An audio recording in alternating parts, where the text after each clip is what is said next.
dia mbola falatrany miaraka amintsika eo anatin'izao fotoana foy a ifanomezantsika izao ndraisantsika indray fampahirezana amin'ny alalan'ny tenin'Andriamanitra. Fafakisika tsy ho Andriamanitra ray eo dia misaotranao hatranyizay satria mbola mifamondram-ponao mbola ahafahanay miaina, ahafahanay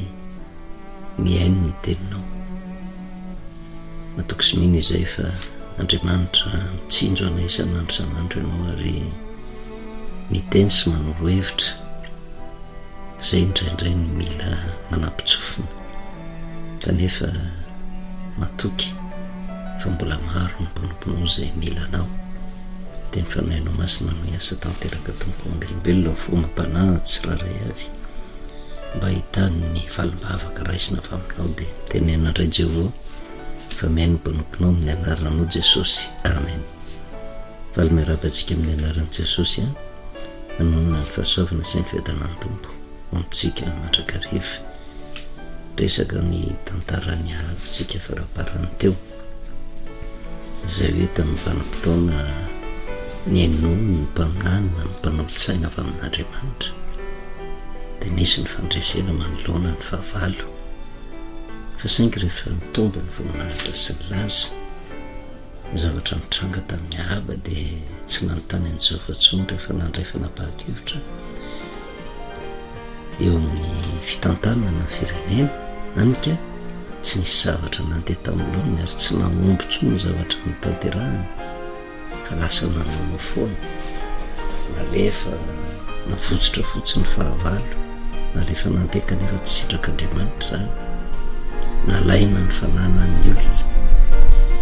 tsisy ankera nefa raha tamin'ny famonoana. Ary ny farany moa dia izay hitantsika tamin'ny farany teo sakahaka ny Ramota Gileada, telo taona no tsy nisy ady teo amin'ny Siriana sy ny Israely kanefa tsy mba nanontany an'i Jehovah akory izy teo anatrehan'izay hoe anay Ramota Gileada ka hoana azonay alaina ve? Fa nandray fanapahakevitra izy. Rehefa tonga namangy azy Josafata tonga dia andeha hiady amin'ny Siriana aka any Ramota Gileada na dia ataoko hoe tanin'ny zanak'Israely ary Ramota Gileada. Tsy nanontany an'i Jehovah izy ary tsy sitraky Jehovah izay fanapahakeviny izay. Kanefa rehefa tonga Josafata nasaina nanontany ny mpaminany, nanontaniana ny 400 lahy piso lelaka dia nanao izay ahafalifaly ny mpanjaka dia niteny tamin'ny anaran'i Jehovah mihitsy hoe mandana fa ho azonao Ramota Gileada, natolotra Jehovah eo an-tananao. Kanefa Josafata nefa nafantatra ny Mikaia dia mbola nisy mpaminany ray tsy nanontanianao dia nilaza tsotra mihitsy iahaba hoe ka halaka izy ozy fa tsy mba milaza sofa loza mandrakariva. Dia aza manao an'izany ozy Josafata dia natsoina Mikaia, nambarany Mikaia tsotra. Raha tahiny ianao tavaverina soamantsara any tsy nampitenen'i Jehovah tezitra iahaba, tonga dia nampidiriny amponja Mikaia dia nametraka hafatra Mikaia meno ry firenena rehetra ozy. Le mpaminany 400 lahy niteny tamin'ny anaran'i Jehovah nanome toky fa ho azo Mikaia, ho azo Ramota Gileada andresy ny mpanjaka. I Mikaia izay mpaminany tokana anteny tsy tafaverina any izy fa hiaka ny zanak'Israely ho rezy anady any izy ary any no ilalafan'ny alika ny rany Ahaba tezitra Ahaba nampidiriny amponja ny fieritreretany Ahaba azy ohatrany hoe metraketraka ilay mpanolotsaina avy amin'Andriamanitra nanolotsaina azy hoe teny Mikaia zany kanefa tsy teny Mikaia fa teny avy amin'i Jehovah nampitaina tamin'ny Ahaba ary tsy etraketraka fa raha niaino Ahaba tsy nandeha tsy maty tany izy. Kanefa dia mbola niala olona nantady ny fomba rehetra iheverany rehefa nitsarapaka tany anady ny sorony ny akanjom-boninahiny ary Josafata nefa nasainy nanao ny akanjo mahampanjaka azy ary fetsy be Ahaba amin'izay zany dia tsy hitany Siriana indray tetsy andaniny nafantatra fa tsy sitrapon'ny Israely io iady amin'ny Siriana io fa nafantatra tsara hoe Iahaba ndray zany etraketraka Iahaba de nanome baiko mpanjakany Siriana aza mikasika nizaniza akoatra ny mpanjakany Israely irery ihany de nandeha ny miaramila nijerevana tsy hitana lehan'ny Iahaba tonga teo amin'ny Josafata nioraka Josafata tsy izy tsy hitana lehan'ny Iahaba fa Andriamanitra mahita ary Andriamanitra efa nampitandrina tamin'ny alalany Mikaia de odiny miaramila ny Siriana nandefa zanatsipikako totoa Iahaba le niafina le tsy nanony akanjobonina mitratra ny fiediny ny Siriana tratra ny zanatsipika zay nalefa fahoany fotsiny ary zay le fahatanterahany tenin Jehova fa nialana eny Jehova taminy ary tamin'ny farany ka mazavatra hitatsika hoe nizoretra teny am-pandehana ny Iahaba nitafy lamba fisaonana ny fady anina tonga de niteny tamin'ny Eli Jehova hitanao ve nanetreny Iahaba tena ozy de natrehako tsy ahatonga loza amin'ny famitarana kanefa tsy nitondra lesona ho azy zay fa tao anatin'ny fahavelomany mbola niodina nandahany Jehova netraketraka tamin'ny mpanompon'Andriamanitra nampidirina ponja mihitsy fa tsy nahafabela azy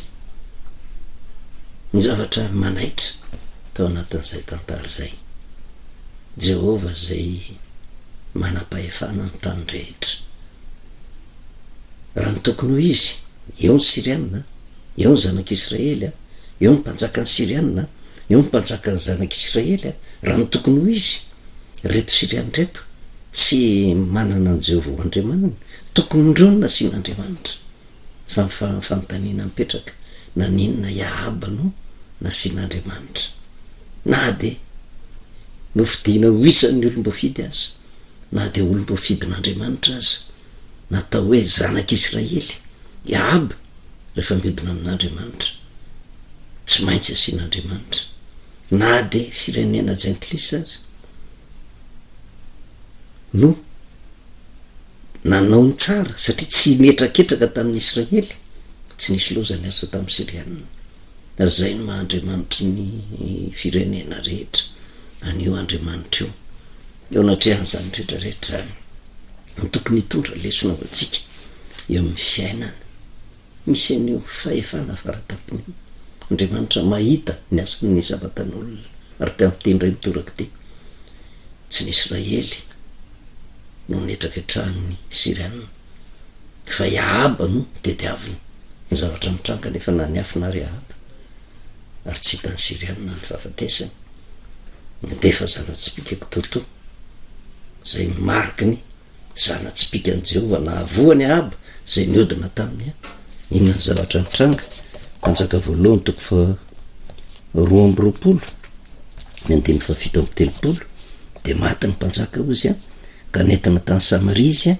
de nalevina tao ary nosasana teo amin'ny parian'ny Samaria ka lesina ozy de avy ny alika ny lelaka ny rany raha nandro tao ny vehivavy janga araky ny tenin'i Jehova efa nampitandremana ary tena zava-mahamena ry zany hoe rano avy ny sasan'ny vehivavy janga no nanadiovana ny kalesiny Iahaba zay nisy ny rano tena fafambaraka tsy roa mantany tena ozona maty tamin'ny fahamenarana Iahaba teo anatrehan'izay rehetrarehetra ino moa ny aton'izany rehetrarehetra zany mba hisotomana lesona fa eo Andriamanitra io mitsinjo ny firenena rehetra izy io Andriamanitra io mijery ny vahoaka izy na Israely io na jentilisa io Andriamanitra io mijery ny asan'ny sabatan'olona satria tamin'ny tindray mitoraka te de Iahaba no mikendren'Andriamanitra vokatry ny fiodenany fa tsy ny Israely rehetra ary jereo fa niaraka niditra tany amin'ny ady ange Iahaba sy Josafata fa Josafata hitany fahavalo tsy nasiny fahavalo izy iaba ihany ny tediaviny satria efa niodina tamin'i Jehova ary io Andriamanitra io mamaly ny olona araka ny asany ary zay ny tokony hitandremana. Rehefa tena mivavaka amin'Andriamanitra ianao, tena manao an'Andriamanitra ho rere ianao, aza manonona foana ny anaran'Andriamanitra fa hoka andeha mendrika ny sitrapon'Andriamanitra ary manontaniany Jehova mandrakariva manoloana fanapaka-hevitra zay raisina fa misy foana mpanolotsaina avy amin'i Jehova nofidiny mba ilazany ny sitrapony hitondra fahasoavana sy fiadanana ho an'ny olona rehetra. Raha iverenantsika ny Exodosy avelantsika ny Ahabo, ina mono natonga n'izay teny rehetrarehetra zay nanomboka de tao ny teny de hoy isika hoe ny teny fikasana nomena Andriamanitra atsika indrindra eto amin'ny firenena de ny Exodosy toko fahenina ny 9 verenantsika am'izay. Ary hoy Jehova tamin'ny Mosesy ankehitriny ho hitanao zay ataoko amin'ny Farao fa ny tanako mahery no andefasany azy ary ny tanako mahery no androany azy amin'ny taniny. Tao amin'ny tany Egipta ny zanak'Israely ary tsara no anarahantsika tsara nyty fampahirizany ty mba hatsapahantsika hoe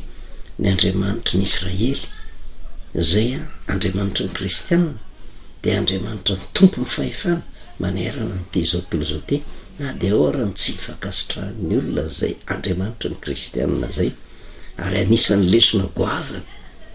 ty aty amin'ny bokin'ny Exodosy ty satria tamin'izany vanim-potoana zany ao Egipta zay manana mpanjaka ny Farao tsy manana ny Jehova ho Andriamaniny fa ho kosa ny zanak'Israely zay manana ny Jehova ho Andriamaniny, zany hoe tena firenena roa samy hafa manana Andriamanitra roa samy hafa ary tena mieritreritra mihitsy Farao sy Egipta fa ny Andriamanina no Andriamanitra tokana, Andriamanitra mahery, Andriamanitra ivavahana, Andriamanitra mendrika ho miamboninahitra, Andriamanitra mendrika ho ajaina. Fa tetsy andanin'izay koa ny zanak'Israely manana ny Andriamanina fa ny zavatra mitranga tamin'ny tantara ty amin'ny bokin'ny Exodosy de rehefa tonga tao amin'ny tany Egipta ny zanak'Israely tamin'ny alalan'ny Josefa natongavany tao, tsy hoe nisy ady teo anatrehan'ny Egiptianina sy ny zanak'Israely iverenantsika kely ny tantara fa ny Josefa vokatry ny etraketraky ny rahalahy namidiny tany amin'ny tany Egipta tonga ny mosary tamin'izany vanim-potoana zany Egipta rery no ny fahendrena nanana ny Josefa satria nitendreny Farao isan'ny mpiara-miasa akaiky mitaka ny prime ministre teo amin'ny firenena Egiptianina kanefa tany am-piandohana andevo Josefa tany am-piandohana de teo ambany fahefany ny Egiptianina tsy Egiptianina Josefa kanefa Josefa miazona ny Andriamanitra zay nivavahany fa gaga daholy no fanomezam-pahasoavana nananany ny Egiptianina rehetra ary nisy nofy azony Farao tamin'izay vanim-potoana zay nafatarana fa isy taona zina 7 taona ary isy taona mosarena mandritra ny 7 taona. Josefa rery nafantatra ny hevitry ny nofy tamin'izay tsy iverenantsika zay tantarany de zavatra zay fa le mosary nandeha 7 taona mbola tsy hita ny rahalahin'i Josefa zay namatika azy fa rehefa tonga ny mosary tsy nanakanokoanina tsony ny rahalahin'i Josefa de nandeha nitady sakafo tany amin'ny tany Egipta ary tsy nafantatra hoe Josefa velona tao kanefa de zao noho ny amin'ny Josefa velona somatsara ny rahalahiny ary nampanalain'i Josefa ka nonona tao amin'ny tany Egipta vokatry ny fakasitrahan'ny Farao sy ny Egipta any Josefa de nomena zaratany tao ny zanak'Israely reo rahalahiny rehetrarehetra io mena zaratany tao amin'ny tany Egipta de nomena arena sy fananana na biby fiompy be dehibe najaina taka ny ankohona ny mpanjaka. Zay ny tantara ny nahatongavan'ny zanak'Israely tao amin'ny tany Egipta. Kanefa rehefa tonga tao amin'ny tany Egipta satria zavatra akaiky ny mpanjaka zany ange ohatran'ny fianakavian'ny mpanjaka zany ange nanankarena nanamboninahitra no ajainy ny Egiptianina ray manontolo de nanjary adinony Jehova de lasa ny fomba Egiptianina ny ainan'ireo fihinan'ny Egyptianina no haniny, fisotro ny Egyptianina no sotrony, ary lasa nanadino an' Jehova de azo antoka ihany ko fa tafalatsaka tamin'ny fanompo-tsampy reto zanak'Israely reto. Ary amin'Andriamanitra rehefa nisy olona nividinika niodina taniny tsy maintsy tonga ny fahoriana. Ne maro no zanak'Israely tamin'izany vanim-potoana zany inona ny zavatra tonga tao an-tsain'ny Farao, me maro reto zanak'Israely reto na sao de tonga tena hivadika amintsika ka amely atsika de andao ampahoriana, kanefa zay fampahoriana avy amin'ny Farao zay navelan'Andriamanitra hitranga fa valy ny fanadinoana an Jehova 700 taona tao amin'ny tany Egypta. Tsy natsiaro an Jehova tsony ny zanak'Israely rehefa tsy natsiaro an Jehova le fiadanana ny ainana teo ara-nofo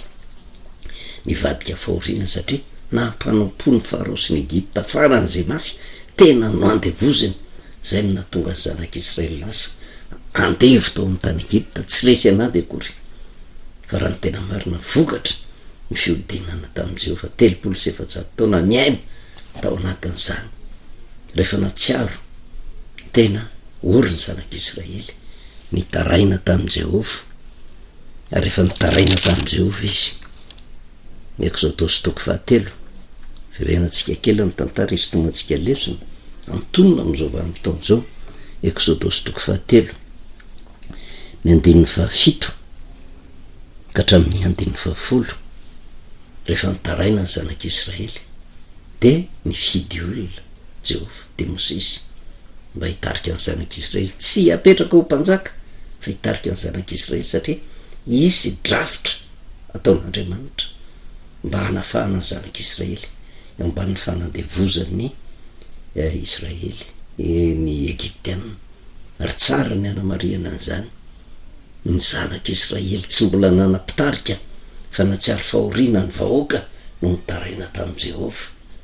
fa tsy herin'ny olona anankiray na fahefan'ny olona anankiray na fahaizan'ny olona anankiray na fahendren'ny olona anankiray fa ny vahoaka ny taraina de namaly Jehova. Ary io ny lesona efa niresahantsika teto, nanaovana antso tamintsika rehetrarehetra manoloana ny toe zavatra sarotra zay andalovana, nanaovana antso ny vahoaka rehetra tsy manilika an'izanizy, ary izy moa no atao hoe vahoaka eto amin'ny devivon'ny firenena hatramin'ny mpitondraka hatramin'ny madinika indrehetra andao hitaraina amin'i Jehova. Fa rehefa vahoaka rehetra ny maronisa mitaraina amin'i Jehova, mamaly io Jehova io, tsy maintsy mamaly izy fa mibaraigny mipetraka miray fo ny ray saina ave le vahoaka hitaraina amin'Andriamanitra. Fa rehefa nitaraina ny zanak'Israely aty amin'ny 17 amin'ny Exodus 3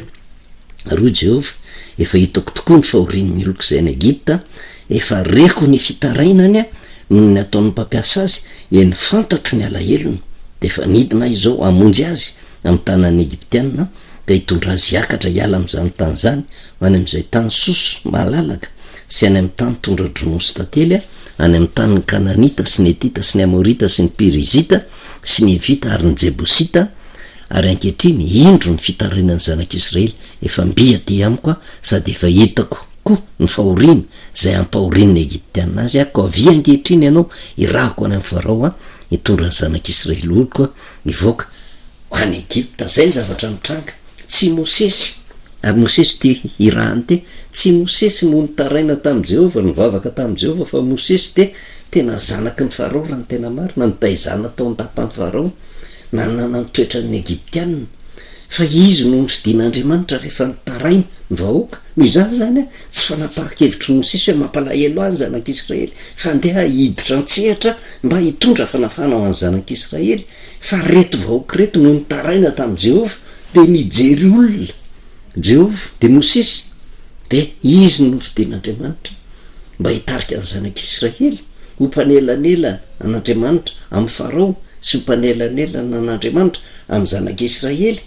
mba hiteny amin'ny Farao mba handefasa ny zanak'Israely sy hanomezana toka ny zanak'Israely fa io Jehova ny ain'ny fitarainany de hamaly amin'izay, de io Jehova fa nidina. Ary zay le fandehan'le tantara tsara ho fantatritsika. Ary tao anatin'izay inona ny zavatra mitranga, nisiraka nampanaoviny Jehova tamin'ny mosesy exodosy toko fahadimy toy izantsika ny tantara rehefa afaka zany ozy mosesy sy arona de nakao amin'ny faharoka ny teny taminy hoe zao ny lazain'ny Jehovah-andriamanitra ny Israely alefaso ny oloko mba hanao andro firavoravona ho any anefitra araky ny baikony Jehova tonga de nakany amin'ny farao ianao no mampahoriny zanak'Israely fa alefaso izy aloha mba hanompo any anefitra fa jereo tsara ny vali teny ny andiny faharoa aroy farao iza moa Jehova no ekeko teny andefasako ny Israely tsy fantatro zay Jehova ka tsy alefako ny Israely firenena anankiray jentilisa sy manana ny Jehova-andriamanitra mieritreritra fa tsy anam-pahefana aminy ny andriamanitra ny Israely satria manany ny andriamanitra izy tsy fantatro zay Jehova izy tsy anaky ny teniny ary tsy alefako zany ny zanak'Israely aleo no anaporofona eninonenina toe-javatra mitranga ny andriamanitra ny Israely de andriamanitra ny feno tany rehetra izy no andriamanitra tokana manana fahefana amin'ny olon-drehetra na mino azy na tsy mino azy tahaka ny am'izao vanim-potoana zao ny andriamanitra ny kristianina de andriamanitra mife ny tany rehetrarehetra fa betsaka nefa tsy mino an'io andriamanitra ny kristianina io fa tsy tokony sinady hevitra zany mbola ho hitantsika moa hoe inona ny sitrapon'andriamanitra manolona ny olona tsy manaiky an'io andriamanitra ny kristianina io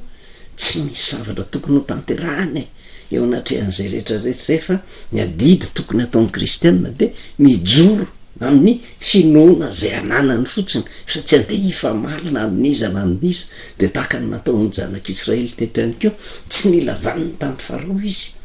satria Jehova ny teny de zao tonga de nandray fanapa-kevitra ndao ranga igrevy andaotsika hivoaka fa Jehova mihitsy no nyteny tsy nanao an'izany ny zanak'Israely fa zay le hoe maneke ny fahefana zay misy satria ny fahefana nisy tamin'izany vanim-potoana zany teo ambanin'ny vahoan'ny Egyptiana ny zanak'Israely tsy tonga izy de lasa fa tsy navela ny farao andeha tsy nanao tsy nanohatra tsy nioko akory tsy nigrevy akory teo anatrehan'izay rehetrarehetra zay fa gaga fotsiny nefa mosesy sy arona teo anatrehan'izay hoe Jehova mihitsy no nyteny fa tsy niraharaha indry farao ary mbola nanamafy eo amin'ny andin'ny fahatelo ka hatramin'ny andin'ny fahatelo izy roa lahy mosesy sy arona roa izy roa lahy andriamanitra ny Hebreo efa niona taminay kotra rantitra ianao aoka andeha lalaka tenona any anefitra izahay amony zavatra tao fanatitra ho an'ny Jehova-andriamanitray fa andreo izy amelanay amin'ny arety mandingana na ny sabatra ny angavina anao zay fomba rehetra mba hanafahana ny zanak'Israely ary tena nilaza mihitsy hoe tena le andriamanitra mihitsy ange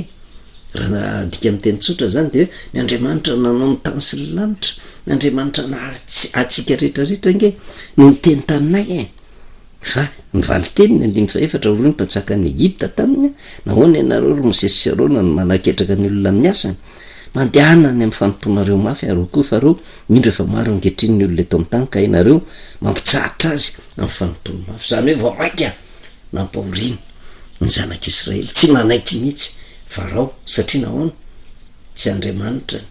ny andriamanitra ny Israely ary mieritreritra izy fa tsy anapahefana aminy ary tsy tonga ho azy zany am'izao andro tsika izao mitoejavatra mitranga na de eo nivon'ny firenena eo nivony te zao tontolo zao ty azy